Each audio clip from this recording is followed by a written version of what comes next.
All right, a lot of parents are going crazy because they never had a plan in place for a crisis like this. So we're having to, of course, turn to electronics to help. But is it healthy? In today's Health Matters, we're talking to April Whiting, who is helping us work on screen time so our kids stay healthy. Good morning, April. Yes. How are you? Good morning. Good. How are you? And as you see, we're staying our little distance here, which is we got the distance. We got That's fine. So, but let's talk about it. Can you hear me okay? I think I can hear you fine. Thank you. So, I'm good. First of all, let's start one thing really quick. You just came off a TEDx talk. I did. About this, which is so important. Yes, yeah. I just got back from TEDx. We were one of the last TEDx to go before they postponed all the others, and I got to stand on the TED stage and talk about screen balance with kids, and it was very cool. Yeah, and this is so important right now because, as we said, there was never a plan in place for parents who are having the kids stay at home, and a lot of them just want to sit them in front of their devices, which they've been trying to get them off. And you're saying that's not the best, right? Right, and so I understand. I'm a mom of 4. And it's intense now. All of a sudden we're home, all the extracurricular activities have been canceled or postponed. And it is tempting just to put them in front of screens and have some peace.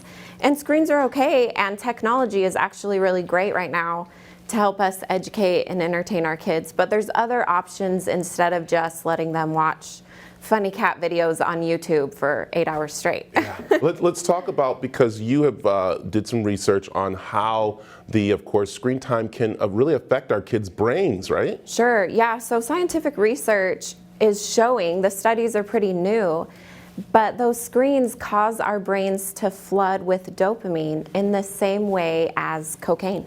Wow. So when we put our kids in front of screens for long periods of time, it's doing the same things that hard street drugs can do to our kids' brains. Yeah, very important. Okay, so what are some of the things that we should be doing, and how do we balance that screen time? Because again, what are we going to do with the kids? Sure, yeah. So like I said, I'm a mom, and so I know that sometimes it's just easier to give kids a screen.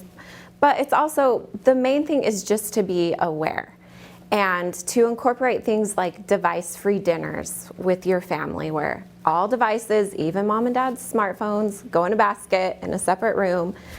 And then it's little things that we can do, creating moments that our kids want to join in device-free, board games, send them outside. Right. There's lots that we can do. And I like one that when we were talking about that you kind of like have almost had to do, but again, you have a timer that you put on for the kids. Right. You know the devices have timers that you can put on that will shut them off. But you said one thing is maybe even just unplugging the Wi-Fi, because then the kids can't use it. But you said that might help at times too, so then everybody's kind of device-free, right? Yeah, have times during the day that are device-free, where you just unplug.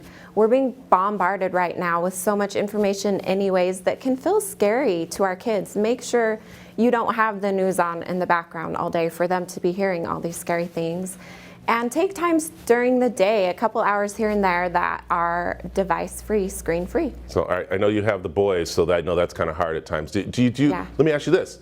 Have you started any wrestling matches with them? Have you started to make a ring in there and let them wrestle as time off? Oh my gosh, yes. I have 4 boys, and so there's always wrestling. Always. Always. So, all right, April, how can they find out more about you? Because again, you want to educate parents. You do speak engagements. You're going to be doing Skyping to help out. And so how can they find out about you? I'm going to be doing more virtual than in person for a while, but you can find me at screensafeinstitute.com. I'm on Instagram, Facebook. There's a free download on my website for websites that are doing things for free, that are educating our kids but keeping them entertained. Perfect. Thank you, April. You're welcome.